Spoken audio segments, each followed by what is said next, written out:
Welcome back to the Bureau of the Unexplained, where we dive into all things weird and unexplained. Glad to be back.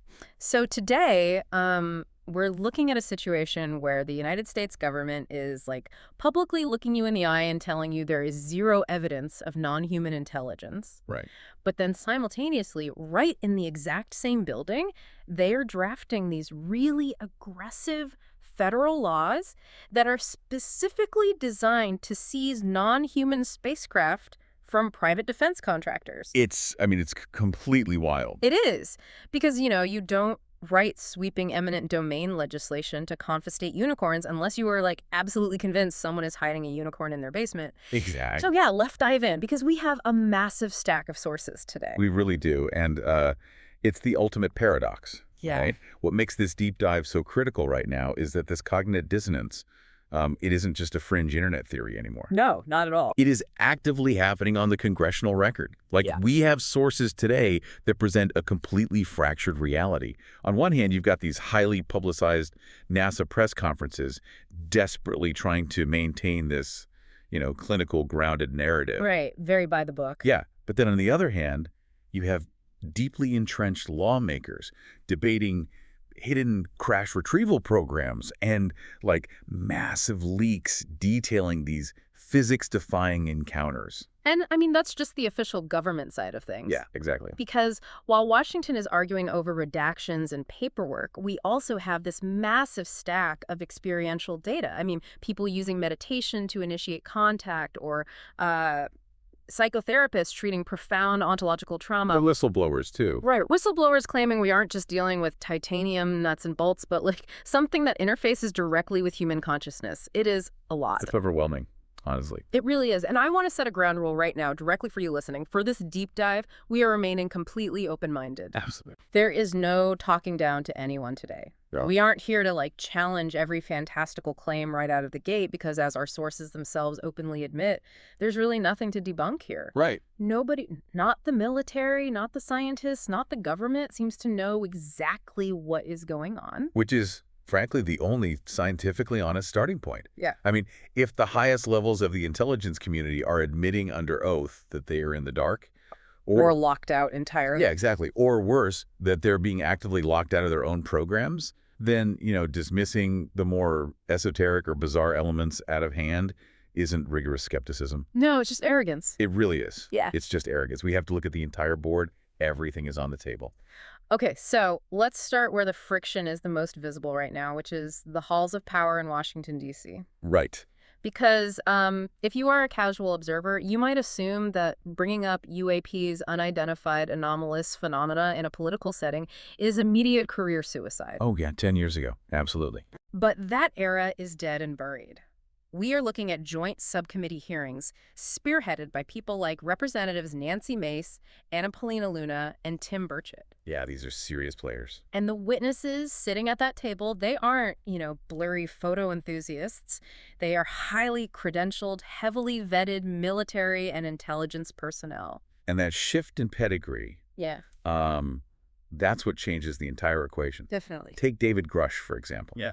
We are talking about a former high-level intelligence official, somebody who was literally tasked by the UAP task force to investigate these exact programs. Right. It was his actual job. Exactly.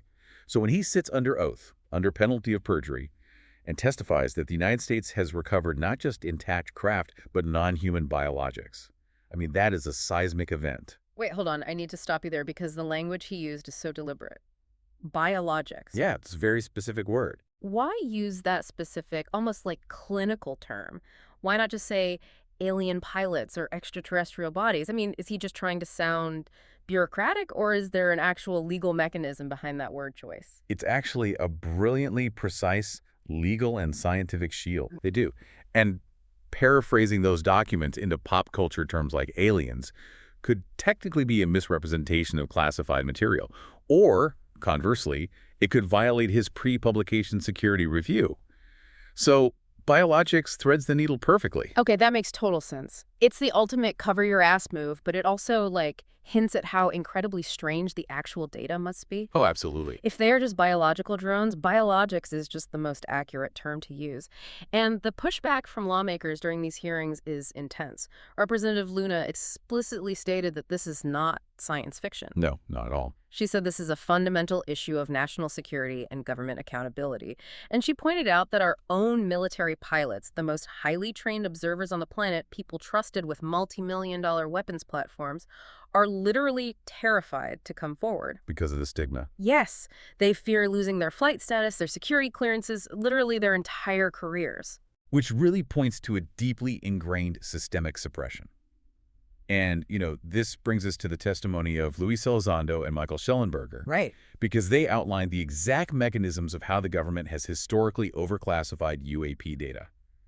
Elizondo, who ran the Advanced Aerospace Threat Identification Program, 8KIPA, he made a claim that is frankly staggering. Yeah, this part blew my mind. He stated that the Pentagon employed a professional psychological operations officer, a PSYOP officer, whose specific mandate was to handle public UAP inquiries. Okay, I have to push back on this a bit. A literal PSYOP officer deployed against the American public. That's what he claimed, yeah. That just sounds like pure paranoia, like the kind of thing you'd read on a fringe internet message board. Why would the Pentagon spend tax dollars trolling UAP researchers? What is the actual legal loophole that allows the military to run a psychological operation on domestic soil against its own citizens? It's a vital question. And technically, under U.S. law, the military cannot conduct psychological operations against American citizens. Right, that's illegal. It is. However, there is a very blurry line between a PSYOP and reputation management, or counterintelligence. Oh, I see where this is going. Yeah. So if a foreign adversary is monitoring our UAP subculture to glean information about our radar capabilities, the Pentagon might justify releasing muddy, conflicting, or false information into that subculture as a counterintelligence maneuver against the foreign adversary. And the American citizens are just caught in the crossfire. Exactly. They become collateral damage in an information war. Furthermore, Elizondo claims he was personally targeted by these efforts, that his on-credentials were deleted or obscured to discredit his whistleblowing. That is deeply unsettling. It's essentially cognitive warfare just to maintain secrecy. Yeah, it's pretty dark. And veteran journalist George Knapp corroborated this perfectly. I mean, he testified that for decades, the public was fed a narrative of ridicule. But behind closed doors, the paper trail tells a completely different story. The paper trail never lies. No, it doesn't. Documents forced out through the Freedom of Information Act admit these objects are real, they fly in formation, and they completely outperform our top-tier aircraft. And the broader dynamic here is basically a constitutional crisis. How so? Well, what we are witnessing is an unprecedented friction between the legislative branch and the executive branch.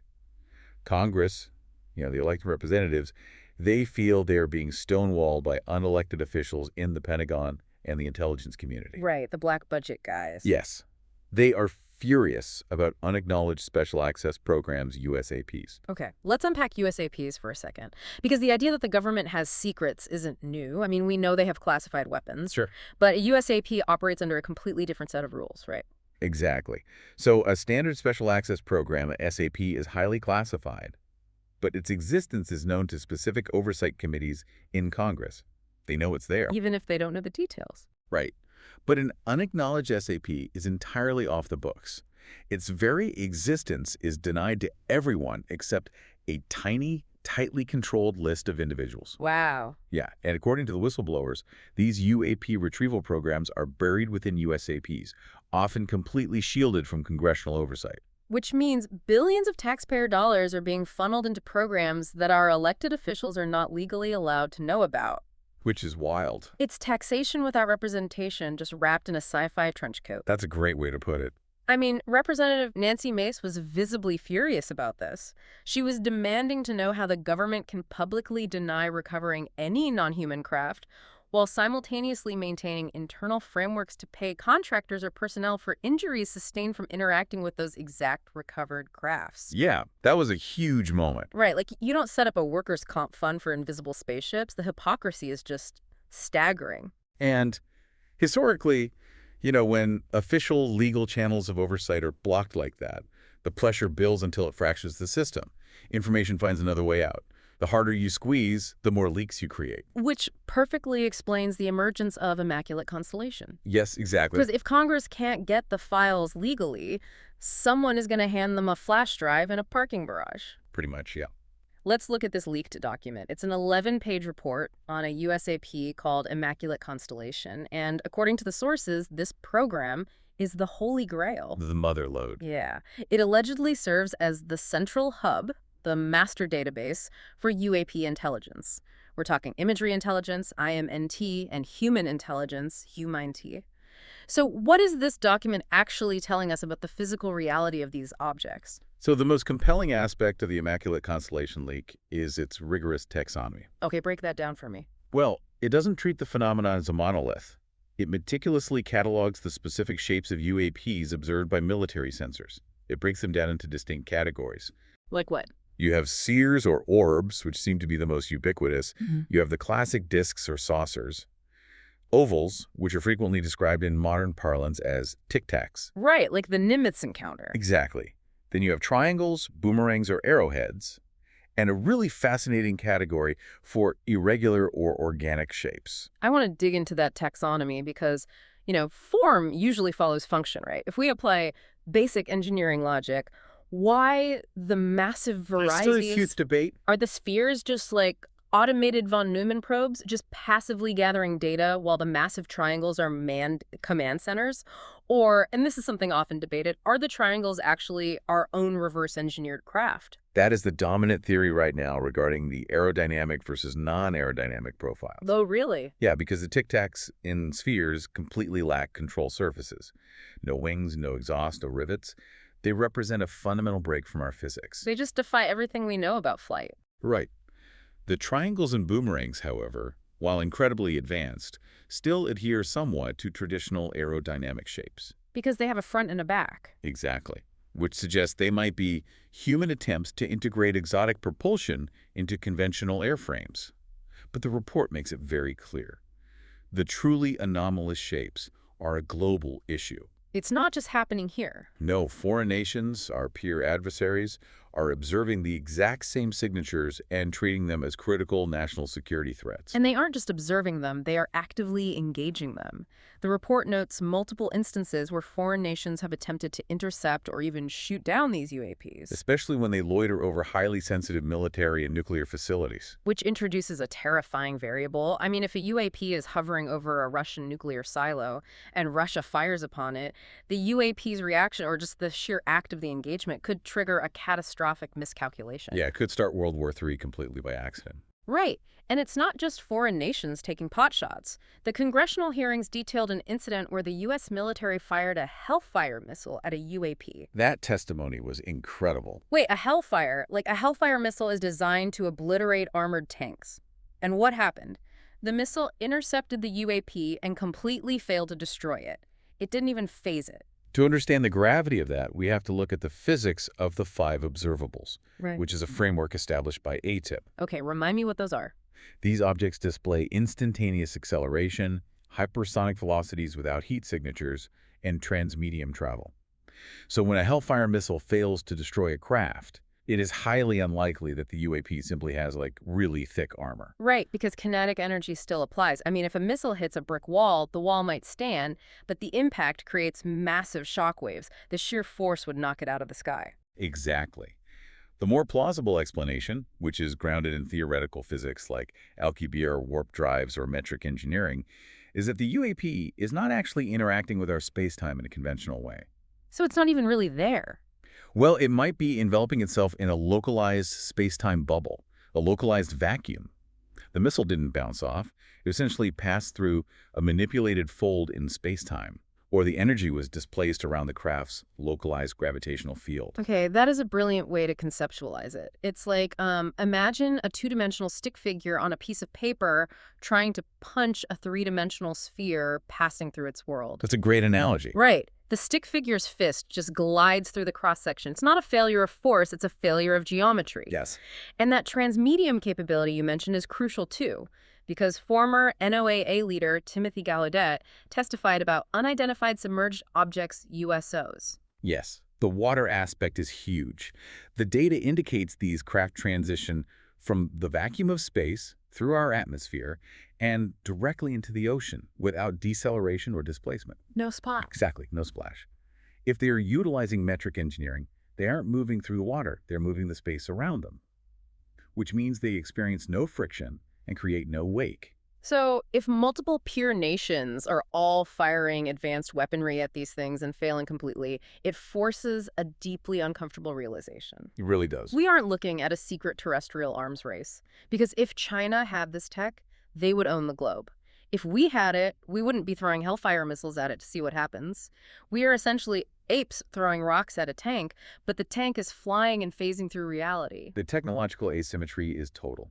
It's absolute. And, when the military is faced with an unsolvable tactical problem like that and Congress is demanding answers, the bureaucratic immune system kicks in. The cover-up mechanism. Right. The official branches of government are forced to create public-facing initiatives to try and regain control of the narrative. And this is where the optics get incredibly messy, because Right. you have this hidden world of Immaculate Constellation, and then on the surface, the Department of Defense sets up AIRO, the All-Domain Anomaly Resolution Office. Right, their public investigation branch. But AIRO has been ripped to shreds by lawmakers and witnesses alike. During the hearings, they were accused of lacking transparency, allegedly dismissing witnesses, and operating with a completely classified budget. Which makes no sense for a public office. None.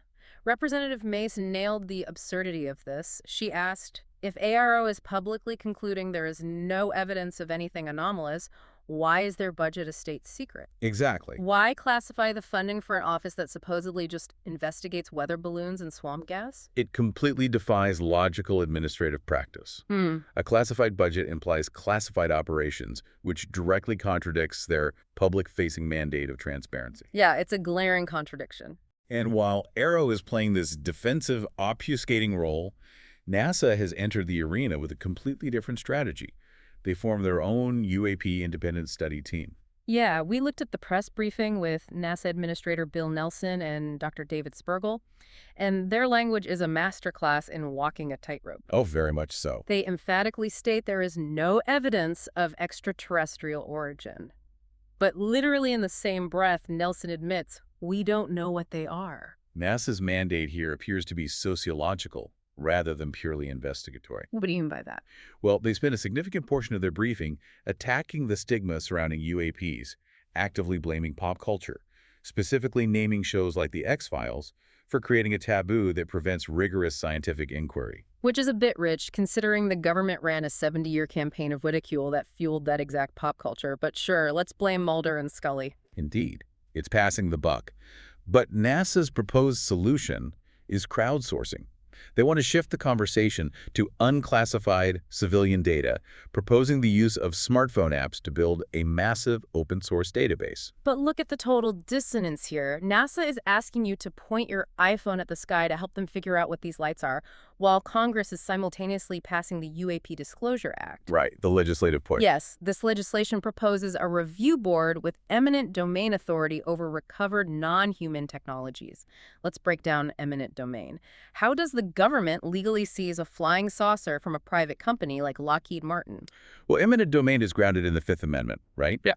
It allows the government to seize private property for public use, provided they offer just compensation. But the legal gymnastics required here are staggering.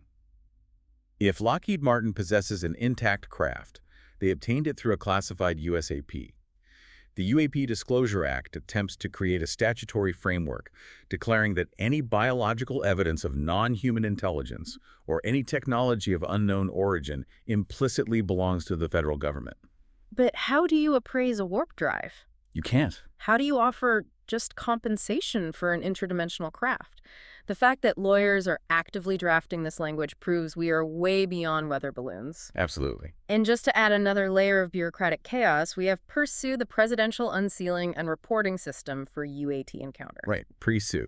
Initiated under President Trump, this is an executive mandate directing the unsealing of unresolved cases and actively inviting private sector analysis. And it spans administrations, right? Yeah, if we step back and look at the whole picture incorporating statements from Obama and Biden officials acknowledging these phenomena, we see a government that is not a monolithic entity hiding a single secret. No, it's a fractured mess. You have the Pentagon running psyops to hide the data, NASA begging for new unclassified data, Congress writing laws to legally steal the hidden data, and the executive branch creating portals to release old data. They're all pulling in completely different directions. Which implies the people in charge are just as confused and panicked as we are. And while the legislative and executive branches wage a slow, bureaucratic war over redactions and jurisdiction, a massive segment of the public is simply bypassing the government entirely. Yeah, they're not waiting around. No. They are waiting for a declassified memo or congressional press conference. They are engaging with the phenomenon directly. Which means we need to leave the Pentagon behind and shift our focus to our next set of sources, primarily from the Universal Disclosure podcasts. This is where it gets really profound. Because if you look at the experiencer frontier, the conversation completely abandons the nuts and bolts of titanium craft and radar data. We are moving headfirst into consciousness, psionics, and esotericism. This is a crucial pivot. The military paradigm assumes UAPs are external, physical machines. Right. The experiencer paradigm suggests the phenomenon is deeply entwined with human cognition. The consciousness is not a byproduct of the brain, but a fundamental property of the universe. And these intelligences use it as a medium for travel and communication. Okay, let's talk about CE5, Close Encounters of the Fifth Kind. This protocol, popularized by Dr. Stephen Greer, involves groups of people going out into remote areas using intense meditation and attempting to telepathically vector these craft into their airspace. Yes. The sources highlight groups like Skywatcher, who are treating their own minds like a radio beacon. But, if anyone can just sit in the desert and summon a UFO, why don't we have 4K undisputed video evidence of this happening every weekend? Because, according to the experiencers, the phenomenon is highly subjective and context-dependent. It doesn't perform on command for a camera. It's shy. Well, more like it interacts with the observer's intent, not their equipment. And more importantly, the podcast sources feature strong warnings about this proactive approach. Yeah, I wanted to ask about that. Reverend David William Perry approaches this through the lens of occultism and theology, and he stresses the absolute necessity of spiritual hygiene. Spiritual hygiene. That's a fascinating term. He argues that CE5 protocols are fundamentally summoning rituals. Like a seance. Basically, yes. Yeah. If you open your consciousness to the universe and essentially yell, "Come interact with me," you have no control over what answers the call. Oh, You might be inviting an enlightened extraterrestrial, or you might be inviting an interdimensional parasite. It's akin to opening your front door in a dangerous city at midnight and turning off all the lights. It's indiscriminate. And the consequences of those interactions are deeply traumatic for many. Very much so. Which leads right into the clinical therapeutic side of the phenomenon. The sources cover the work of psychotherapists Barbara Lamb and Mary Rodwell, who specialize in treating trauma resulting from non-human contact or alien abductions. And their clinical data completely shatters the Hollywood stereotype. We aren't just talking about people being beamed up from their beds at 3 a.m. No, the clinical data reveals a far more complex reality. Yeah. They report daytime abductions, multi-witness events where entire families share corroborated missing time, and deeply intricate psychological manipulations, the most prominent being screen memories. Let's analyze the mechanics of a screen memory. How does that actually work neurologically? It's quite bizarre. Because an experiencer will say, I remember seeing a massive 6-foot-tall owl staring at me through my bedroom window. But under hypnotic regression, the owl dissolves, and they recall a gray alien standing there. Right. Is the entity hacking their optic nerve, or is the human brain just throwing up a firewall to prevent total psychological collapse? It is likely a combination of both. Ontological shock, the complete shattering of your worldview, can cause severe psychological damage. If an entity exists outside our standard space-time metric or operates at a frequency our brains aren't evolved to process, our neurological system might simply map the closest available archetype onto the stimulus. Like a glitch in the matrix. Exactly. The brain sees two large, dark eyes in a distinct silhouette, panics, and overlays the image of an owl to maintain cognitive coherence. Wow. Alternatively, if these beings possess advanced psionic capabilities, they may purposefully project these archetypal images as a form of anesthesia, allowing them to interact without triggering an immediate, violent panic response. A cognitive UI overlay. That is both brilliant and terrifying, but the therapists also discuss something even more radical. Walk-ins. Yes, walk-ins. The concept that a human soul or consciousness can essentially swap places with a non-human intelligence, allowing the NHI to pilot the human body. Barbara Lamb apparently co-wrote a book with someone claiming to be exactly that. She did. How do you even begin to verify that? Clinically, doesn't that just sound like dissociative identity disorder? From a strict DSM-5 psychological perspective, it is indistinguishable from severe dissociation or identity fragmentation. Right. The differentiator, according to these therapists, lies in the sudden, inexplicable acquisition of complex knowledge, languages, advanced physics, or esoteric history that the host personality possessed no prior exposure to. It challenges our fundamental understanding of identity and biology. And as if that wasn't complicated enough, we have the introduction of MILABs, military abductions. This is where it gets incredibly dark. This is the claim that rogue human military factions are mimicking alien abductions. Why would the government fake an alien abduction? There are a few theoretical motives. First, if the military has reverse-engineered advanced anti-gravity craft and mind-altering chemical or electromagnetic technologies, they need to test them. On people. Yeah. Testing them on unsuspecting citizens under the guise of an alien abduction provides perfect cover. If the victim reports it, they are dismissed as crazy. That's horrifying. It is. Second, it serves an intelligence-gathering purpose. If a legitimate experiencer is having ongoing telepathic contact with a non-human intelligence, a rogue military faction might abduct that civilian to interrogate them, trying to extract the information the NHI is passing down. It's a shadow war happening right in our own backyards. And what about the actual entities themselves? The taxonomy of the beings is just as varied as the craft in the Immaculate Constellation report. Oh, absolutely. We all know the classic grays, large heads, black almond eyes. The sources suggest the grays often operate with a service-to-self agenda, behaving almost like biological drones or avatars performing clinical tasks. Yes, very mechanical. But then you have experiencers interacting with vastly different intelligences, like mantis beings. The contrast is stark. The podcast features Tony Ghazi, who claims to channel mantis entities. Right. While the gray encounters are often described as clinical, cold, and invasive, the mantis encounters are frequently described as profoundly spiritual and healing. Total opposite end of the spectrum. Exactly. Ghazi reports that the mantis beings deliver complex messages regarding the evolution of consciousness, authentic love, and the necessity of healing humanity's generational trauma. It's a completely different paradigm. It's less like a biological study and more like an intervention. Yes. Which echoes another incredible source we reviewed, the Theoba Prophecy. We looked at the account translated by Samuel Chong. This one is fascinating. This involves a man who claims he was taken on an interstellar journey by highly advanced, benevolent beings, and they didn't want to probe him. They wanted to give him a sociological warning for humanity. Yes, the prophecy outlines 4 distinct systemic dangers that are actively destroying human civilization. What were they in?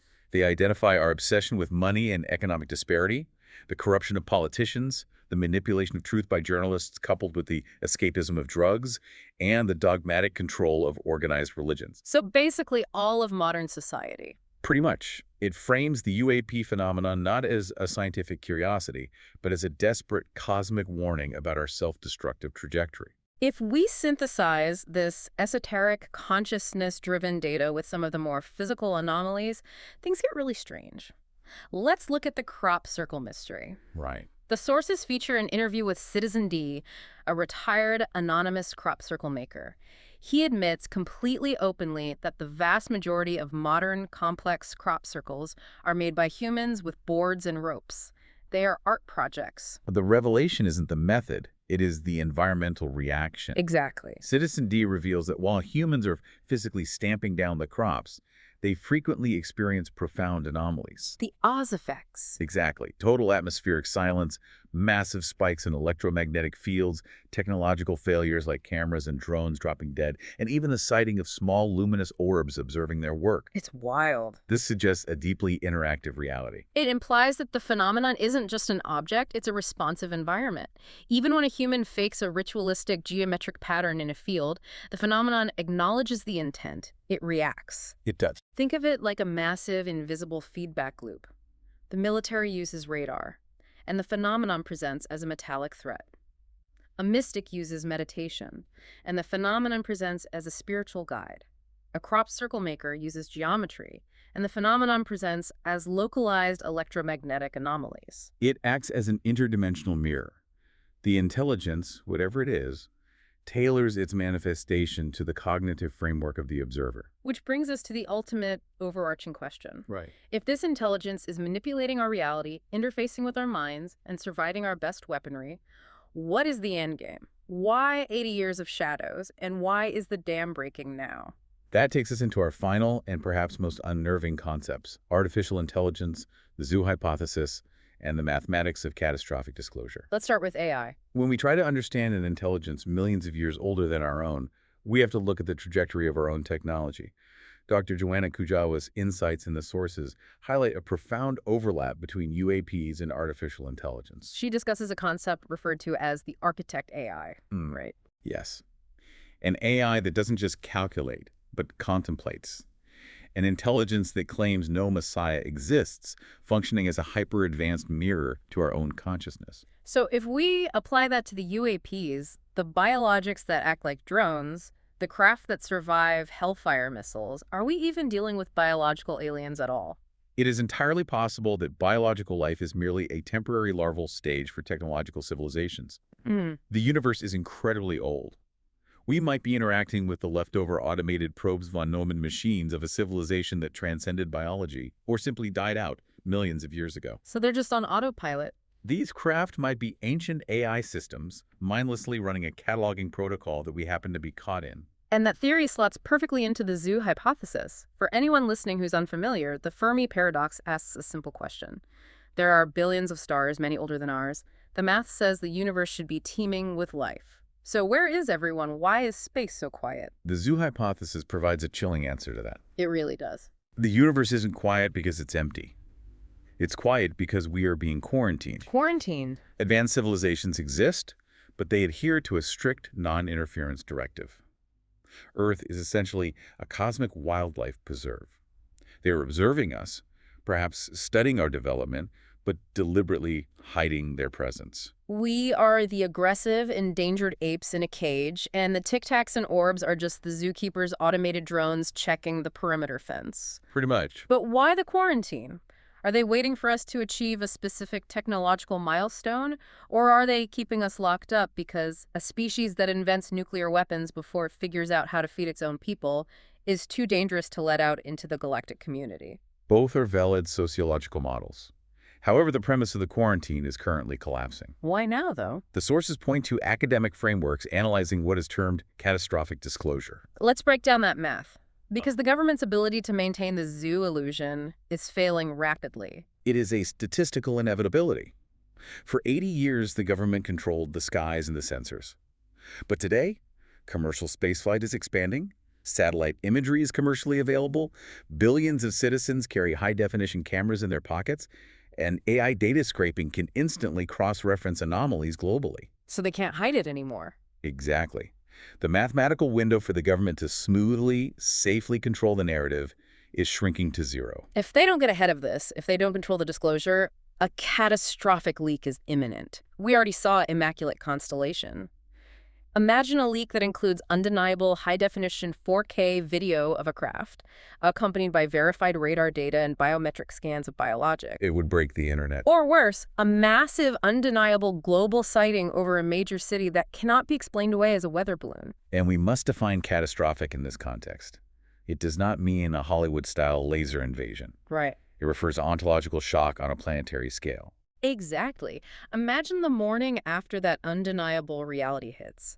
If humanity suddenly learns that we are not the apex intelligence, that our fundamental understanding of physics is infantile, that our religions might be based on misinterpretations of advanced technology, and that our governments have lied to us for a century. The societal fabric tears. The stock market plummets because aerospace and energy sectors are instantly obsolete. Religious institutions face existential crises. The basic psychological security of the average person destabilizes overnight. The cover-up might not just be about hiding military technology. It might be a desperate attempt to delay the psychological collapse of modern civilization. I am just in awe of the sheer scale of this. Following our ground rules for today, taking all of these sources seriously without writing to dismiss them, it paints an unbelievable picture. It really does. Maybe the military whistleblowers tracking titanium spheres on infrared, the psychotherapists treating the trauma of screen memories, the channelers speaking to mantis beings, and the lawmakers drafting eminent domain bills for hidden tech.